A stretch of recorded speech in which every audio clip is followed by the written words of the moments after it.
Hello to all my friends out there. Hi, you guys. Well, here we are, another day in paradise. It was actually pretty nice today. I hope everyone is doing okay. Okay, this video is why do some people always seem to be okay no matter what? I know a lot of people always wondered that about me. Why? Well, I have stockpiles three ways. Okay, once you get older, it's nothing but an advantage because you have experience. But, you know, if your health goes or something like that, that is a problem. But if you stay healthy, okay, like me, I have been through several recessions. I remember one recession, I used to cash everyone's paychecks because they didn't have a bank. And then one of the last jobs I worked, I found out I got very exasperated and I said, what is going on here? And she said, well, you have to guarantee your paycheck to cash it. That was a few years back. So I've been through several recessions, and so what I would do, and all these things I'm about to tell you, so I bought this great ham for $7.99, and tonight I'm going to make a ham and Swiss cheese sandwich. So okay, several recessions, job loss, more than I can count. So you might be going, how could you survive those job losses? Well, I was very, very thrifty. Also, I wasn't stupid enough to think that people were 100% trustworthy, especially when it comes to money during hard times. Divorce, check. Yeah, that was pretty bad, but you know, I prevailed. I got my son raised good, so I just want a little piece of ham. I want to fry that. So this is going to make a lot of ham sandwiches. So, okay, divorce, broken foot. What did you do when you had that broken foot? I stood on my feet on one foot, and I knew I had to be very, very careful because, you know, my job, and I cut hair standing on one foot. And people used to say, how do you do that? I go, I have to. Concussion. I had a concussion. My husband and my ex-husband, that was the last stupid thing he did. I worked with a concussion, and I also packed up my house the next day and left him. So concussion, crop failure, I had that this year. If I had to depend on that food, it would have been very bad. Okay, I bought this marked down. Okay, good times. Believe it or not, one of the most dangerous times ever is good times. You know, when I survived good times. You know, there were times life was pretty good. Good times, most dangerous of all, because you rust on your laurels. You think, I've got it made, I can spend some money. That was a mistake in my business because you never knew what was going to happen next. Get careless. You know, don't watch what you're doing. And you think, wow, everything is good, and you get careless. Trust untrustworthy people. I really didn't. I could really see them a mile off.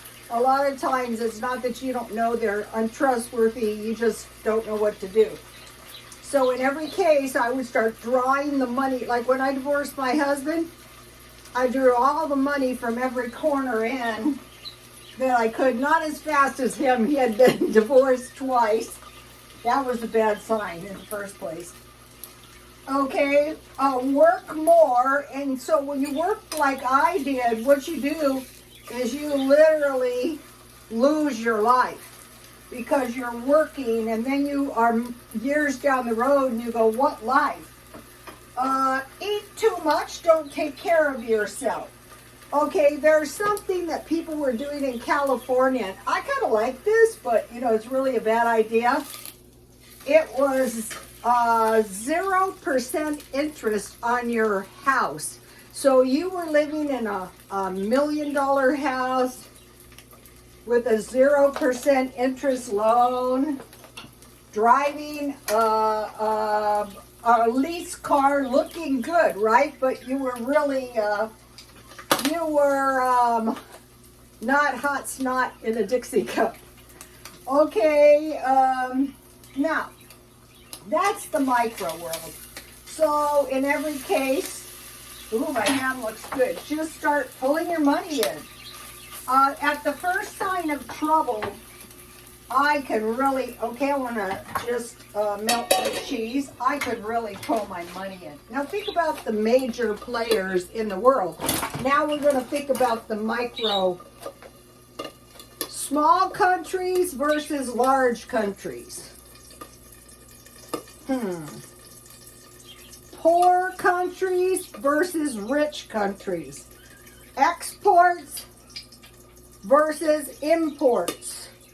Hard assets versus information. Information is very, very valuable, but we're just thinking about that.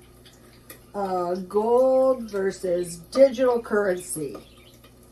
Okay, so now, what if we had food in the house and money in the bank? How could that be bad?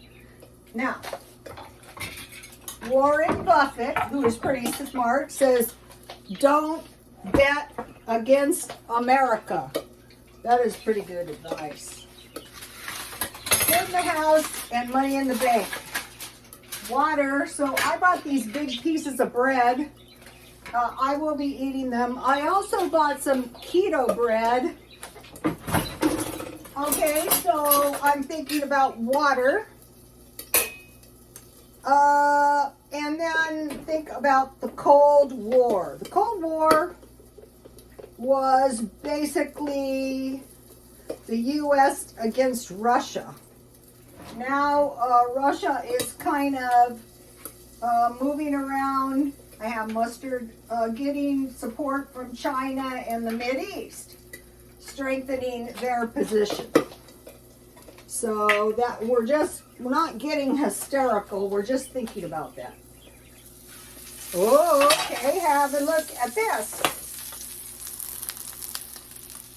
And furthermore, this is not expensive, but it's going to be good. So I'm being super thrifty. I'm watching my spending. And, you know, even though you're watching your spending, you don't want to make life miserable because life is short. Remember my years. Here is my bean and bacon soup. People used to say, what do you do? I go, oh, you don't know what goes on in this house when I get home. Okay, so bean and bacon soup. Here it is. I use 3/4 cup beans. I have dry onions, garlic, water, salt, pepper, and sugar. So I didn't put the salt, pepper, and sugar yet. I soaked these. I did the speed method. I washed them. I washed them good. I checked for rocks. I cover with water. I boiled them for 1 hour. And then I turn off the heat, cover them for 1 hour. There's the pepper. Yum. I have the good stuff, and I have a lot of it. That wasn't too expensive, maybe about $9. And then I have the good coarse sea salt, and I have a lot of it. And then for the old-fashioned homemade way, you use a little table sugar, a little white sugar. Okay, and then I put 2 pieces of bacon, But if you don't have bacon, just use a tablespoon of olive oil. So here it is.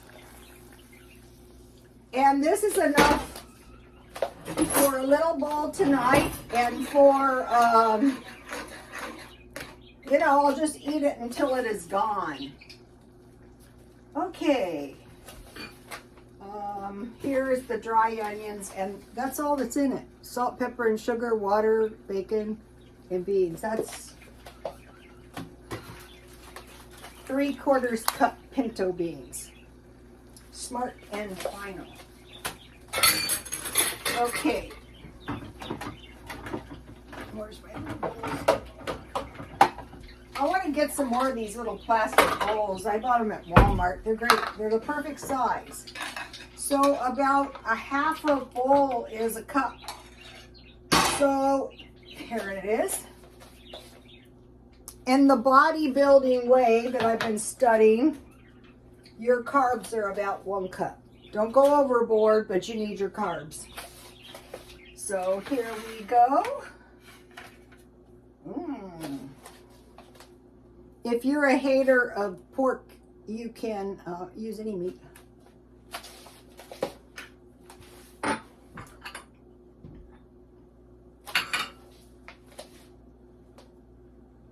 My tea turned out perfect. I made tea because I made some cookies. All right. Okay, and then here are the cookies. I had some kind of really great chocolate in the freezer, and so I just followed the instructions on this cookie mix from Smart and Final. I'm going to be buying everything: cookie mix, cake mix, brownie mix in these big bags. Okay, so that's dinner. Colombian chocolate, that's what it was. Oh no, my bread. My freezer. I know it's hard to believe, but when you start eating your food, it goes down fast. I bought a pound. It goes forever if you get the good food. All right, so let me talk about, okay, here is the commodities from the Depression. Go heavy on the cans. Don't listen to anybody. Canned fruit and vegetables, farina, oats, ready-to-eat cereal, non-fat, dry milk, dry beans, peanut butter, canned meat and fish. I will go number 1 on the canned meat and fish. Dehydrated potatoes, pasta, rice, cheese, butter, honey, infant formula, and cereal. That is commodities from the Depression. You can get by on this. Then we have, where is that? Oh, here it is. One side of my family was the pioneers. One side was the ranchers. The pioneers, they were called provisions. Flour, cornmeal, potatoes, beans, rice, salt, sugar, lard, bacon, fruit like raisins. And the ranchers were beans, biscuits, dried meat, dried fruit, coffee, salt, pork. So you have this stuff in your house, and pretty much nothing is going to rock your boat, because all you really need is a warm roof over your head and food and water. Okay, so that, here's the meal plan. Generally, if you have like a little plan for your meals are going to come out a lot better. Okay, so I am looking into some kind of water purification. So if you have an ocean, you have water, but you need to be able to remove the salt. Or, you know, I posted on my Twitter some water purification stuff that I looked up. All right, now, some people are saying, I don't know, oh, I also have some Walmart coleslaw. I'll probably eat a little bit of that. And I made the cookies using this vegan butter because I got this for $2.50. Seems to be pretty good. I wouldn't go out of my way to buy it unless it was on sale. Next 7 years, so starting in 2025, expect rolling recessions for 7 years or a depression. I think we've been in a recession. Just because they're not telling us people that this is a recession, I'm pretty sure this is it. Now, what we're looking for is businesses failing in the next 6 months. They just can't hang on. So that's going to result in job loss, which is really bad because they say when your neighbor loses his job, it's a recession, but when you lose your job, it's a depression. When I used to lose my jobs, people would say to me, you can get another one. And I thought, anybody, you could say that to anybody. They were sleeping fine. Okay, now another thing that needs to be considered, why we want to be super thrifty. What I want to do is just like, okay, like the ranchers and the farmers, they would go to town once a year. They didn't go to the store once a week. They would buy food for a year. So I have enough food, so I might buy a couple tomatoes, but that's about it. Grand solar minimum. Okay, a lot of people are minimizing the mischief that the grand solar minimum or a mini ice age could wreak havoc to us. Like what? Okay, when the winter is longer, the crops are planted later, and you have a shorter crop cycle. Supply chains disruptions caused from extremely bad weather. We had, not last year, the year before, a blizzard on the way from San Diego to Las Vegas. An increase in utilities because the winter's longer, so you have to use your heat longer. Okay, now, so longer winters. Starting about 1785 to 1913, depressions came about every 2 or 3 years. Then, in the 1980s, around the 1980s, the recession started coming about once every 10 years. So what is happening here? Well, what is happening now is we're more like a global economy. And so other areas in the world, they're all affecting each other. Starting in 1970 with Nixon going to China. So this global connected economy is affecting the worldwide economy. So what happened was our manufacturing went to China where they produced, I heard something funny, and yes, you are dependent on us for your cheap luxury goods. Like that is true. That is really true. But I mean, we can't live without them. So, okay, so what we're looking at is we're keeping an eye on jobs, on manufacturing, on sanctions, because these wars seem to be more political, except in the countries that are actually fighting these conflicts, which now there's 2 of them. Okay, we're watching manufacturing, we're watching interest, most likely going to keep going up, prices of everything is going to keep going up, and we're watching currency. So a lot of people say, you know, there's going to be a total currency collapse, but I would say the best thing to go back to is store up money in your house, money in your bank, and food in your house. Pretty hard to go wrong with that. So that is that for tonight. Okay, you guys, please like, comment, and subscribe. And God bless you all.